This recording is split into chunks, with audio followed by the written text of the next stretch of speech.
Hello guys, কেমন আছো তোমরা? দিস ইজ মাই চ্যানেল থেকে তোমাদের শুভেচ্ছা জানিয়ে তোমাদের সাথে শেয়ার করব একদম ইজিভাবে একটা শশার সালাদ রেসিপি। তো রেসিপিটা যদি পছন্দ হয় চ্যানেলটা সাবস্ক্রাইব করে দিও। দেখো, সালাদটা বানানোর জন্য এখানে আমি জাস্ট 2টা শশা নিয়ে নিচ্ছি, আর শশা 2টা কিন্তু আমি ধুয়ে পরিষ্কার করে নিয়ে নিচ্ছি। এখন জাস্ট আমি কেটে নিব। আমি আমার পছন্দ মতো কেটে নিব, তোমরা তোমাদের পছন্দ মতো কেটে নিবা। আর আমি চাকু দিয়ে কেটে নিচ্ছি, তোমরা যদি চাকু দিয়ে না পারো বটি দিয়েও কেটে নিতে পারো। তো দেখো আমি কিভাবে আমি আমার পছন্দ মতো কেটে নিচ্ছি। আমি এভাবেই কেটে নেব। দেখো, আমরা যারা ডায়েট করি, মোটামুটি আমরা তো সবাই কম বেশি ডায়েট করি, তো এরকম একটা সালাদ রেসিপি যদি দুপুরে লাঞ্চে অথবা রাতে ডিনারে মেনুতে রাখো, তো এই সালাডটা যদি খাও তো সালাডটাই পেটটা ভরে যাবে, আর ভাত অথবা রুটি খাওয়ার কোনো দরকারই হবে না। একটা আমার কেটে নেওয়া শেষ, আমি আর একটা কেটে নিচ্ছি। একই প্রসেসে আমি সব কেটে নেব।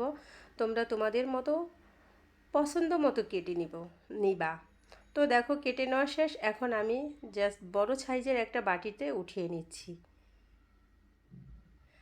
তো এই রেসিপিটা, সালাদ রেসিপিটা যদি আমার ডিয়ার প্রিয় ফ্রেন্ড অ্যান্ড ভাই ও বোনদের পছন্দ হয়, ফ্যামিলি অ্যান্ড ফ্রেন্ডের সাথে শেয়ার দিয়ে দিও, তাদেরও দেখার সুযোগ করে দিও। তো দেখো আমি এখন এখানে নিয়ে নিচ্ছি টমেটোটাও আমি আমার পছন্দ মতো কেটে নিব, তোমরা তোমাদের পছন্দ মতো কেটে নিবা। আমি কেটে নিচ্ছি। আর এটা বানাতে কিন্তু এত উপকরণেরও প্রয়োজন হয় না, জাস্ট হাতের কাছে থাকা 2টো উপকরণ দিয়ে এই সালাডটা বানিয়ে নেওয়া যায় স্বাস্থ্যসম্মত।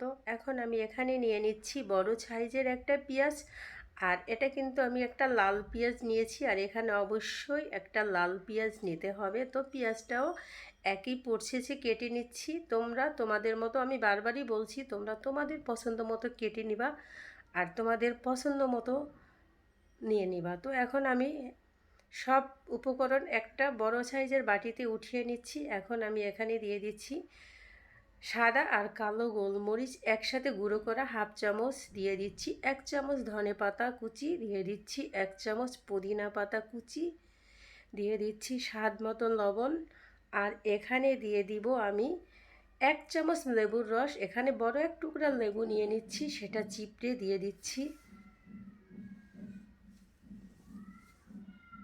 আর এখানে এখন জাস্ট আমি সুন্দর করে একটা চামচের সাহায্যে মিক্স করে নেব।